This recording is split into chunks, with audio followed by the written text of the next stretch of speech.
విడాకుల కేసులు కోర్టుకు చాలా వెళుతుంటాయి. ఇంగ్లండ్లో ఓ వ్యక్తి కేసు మాత్రం అందరిలో ప్రత్యేకం. భార్య తనకు విడాకులు ఇవ్వడంతో ఓ వ్యాపారి కోర్టు మెట్లెక్కాడు. తనకు డివోర్స్ రావడానికి ప్రముఖ యాపిల్ సంస్థే కారణమంటూ పిటిషన్లో పేర్కొన్నాడు. అంతేకాదు, విడాకుల వల్ల తాను చాలా నష్టపోయానని, అందుకు నష్టపరిహారం ఇవ్వాలని దావా వేశాడు. ఏకంగా 53 కోట్ల రూపాయల కోసం డిమాండ్ చేస్తున్నాడు. ప్రస్తుతం ఈ వార్త సోషల్ మీడియాలో సంచలనంగా మారింది. లండన్కు చెందిన ఒక వ్యాపారి ఐఫోన్లో అమ్మాయిలతో రాసలీలలు సాగించాడు. ఐమెసేజ్ యాప్ ద్వారా అమ్మాయిలతో అశ్లీల చాటింగ్ చేశాడు. ఆ విషయం భార్యకు తెలియకూడదని తన ఫోన్లో చేసిన చాటింగ్ మొత్తం క్లియర్ చేశాడు. చాలా కాలం పాటు ఇలానే కొనసాగిస్తూ వచ్చాడు. అయితే తన యాపిల్ ఐడిని ఇంట్లో ఉన్న ఐమాక్స్లో కూడా లాగిన్ చేసి ఉంచాడు.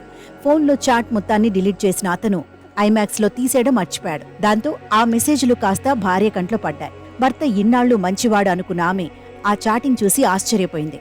భర్తను అసహించుకుంది. తనతో ఉండొద్దని నిర్ణయం తీసుకుని విడాకుల కోసం అప్లై చేసింది.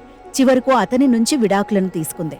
ఈ క్రమంలోనే సదరు వ్యక్తి తన భార్య విడాకులు ఇవ్వడంతో కోర్టెక్కాడు. తనకు విడాకులు రావడానికి కారణం యాపిల్ సంస్థనే కారణమని దావా వేశాడు. యాపిల్ సంస్థను ఎందుకు తన విడాకుల కేసులో ఇన్వాల్వ్ చేశాడో సదరు వ్యాపారి కోర్టుకు తెలిపాడు. ఫోన్లో మెసేజ్లు డిలీట్ చేశాక అవి పూర్తిగా పోతాయని అనుకున్నట్లు చెప్పాడు. లింక్ చేసిన అన్ని డివైజ్లలో ఉంటాయని యాపిల్ సంస్థ యూజర్లకు స్పష్టంగా చెప్పలేదన్నాడు. ఒక్క డివైజ్లో మాత్రమే మెసేజ్లు డిలీట్ అవుతాయని తీసేసేటప్పుడే చెబితే ముందే అప్రమత్తం అవుతాం కదా అని వ్యాఖ్యానించాడు. యాపిల్ ఈ విషయాన్ని సరిగ్గా చెప్పకపోవడమే తన భార్య విడాకులు ఇవ్వడానికి కారణమైందన్నాడు. విడాకుల వల్ల తాను 5 మిలియన్ పౌండ్లు నష్టపోయినట్లు పేర్కొన్నాడు. నేరుగా మెసేజ్లను తన భార్య చూడటం వల్ల సమస్య పెద్దదైందన్నాడు. అందుకే యాపిల్ సంస్థ పరిహారం కింద 5 మిలియన్ పౌండ్లు అంటే ఇండియన్ కరెన్సీలో 53 కోట్ల రూపాయలు ఇవ్వాలని డిమాండ్ చేశాడు. కాగా ఆ ప్రబుద్ధుడి పిటిషన్ను కోర్టు త్వరలోనే విచారించనుంది.